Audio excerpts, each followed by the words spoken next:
يا مساء الخير، عاملين ايه؟ يا رب تكونوا دايما بخير. معاكم نرمين وقناتي اسمها ناري فود، وهنعمل النهارده أكلة مصرية جميلة وسهلة جدا وطعمها حكاية. هنعمل المسقعة بطريقة بسيطة جدا ومظبوطة ومن غير أي تعقيد خالص. يلا نبدأ الوصفة بتاعتنا. أول خطوة هنبدأ بيها وهي البتنجان. معايا 3 حبات بتنجان، غسلتهم كويس وهنقطعهم بالشكل اللي انتم شايفينه ده.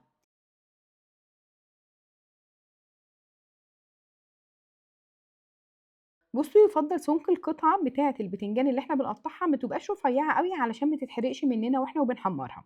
بعد كده، بعد ما قطعت كل البتنجان اللي موجود معايا، رشيت عليهم معلقة كبيرة ملح وضفت لهم مية وسبتهم شوية. خلوا بالكم ان الحركة دي بتخلي البتنجان ينزل اي مرارة موجودة فيه، وكمان ما يشربش زيت واحنا وبنقليه. نسيب بقى البتنجان في المية بتاعته لمدة نص ساعة تقريبا. نبدأ نحضر الفلفل. انا عندي فلفل رومي وهستخدم كمان فلفل حامي.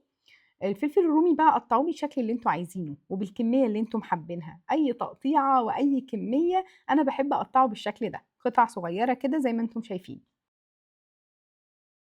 بعد كده نرجع للبتنجان نصفيه كويس جدا، علشان احنا وبنقليه ما يقعدش يطرطش علينا والحاجات الغريبه اللي بتحصل لنا احنا وبنقليه دي. هنبدا بقى نحط زيت في الطاسه، بس خلوا بالكم ان النار ما تبقاش عاليه قوي علشان الزيت ما يتحرقش مننا، وكمان البتنجان يتحرق وما يبقاش استوى كويس واخد اللون الحلو اللي احنا حابينه. هنبدا نقلي البتنجان، واول ما نحس ان البتنجان اخد لون نقلبه على الوش التاني. يا دوبك بس احنا عايزينه ياخد اللون الاصفر الحلو الذهبي دوت، مش عايزينه يتحرق ومش عايزينه ياخد لون غامق. بعد ما نخلص كل كميه البتنجان اللي موجوده معانا، هنبدا نحمر الفلفل. الفلفل ما ياخدش تحمير جامد، يا دوبك بس يدبل وياخد لون خفيف كده هوت جدا ونطلعه. بنصفي البتنجان والفلفل على منديل علشان يتشرب الزيت اللي موجودين فيه. هو مش بينزل زيت كتير لان احنا مصفينه كويس وكنا منزلين كل المرارة اللي كانت موجودة فيه، والحركة بتاعة الملح مع المية بتخليه ما يشربش زيت خالص.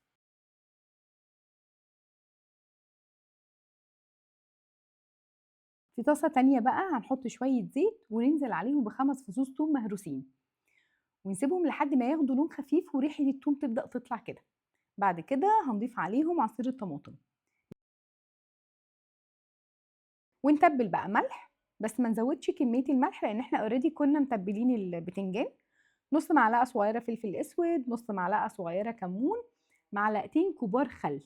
هتدي طعم مظبوط جدا للصلصة، وتخلي فيها سنة حموضة كده حلوة، يعني الخل بيخلي الصلصة طعمها حلو.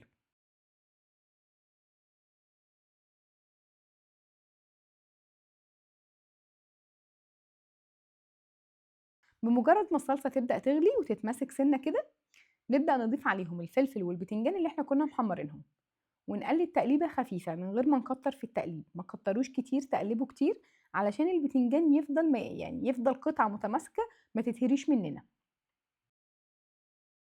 هنغطيهم بقى لحد ما يتسبكوا كويس كلهم مع بعض.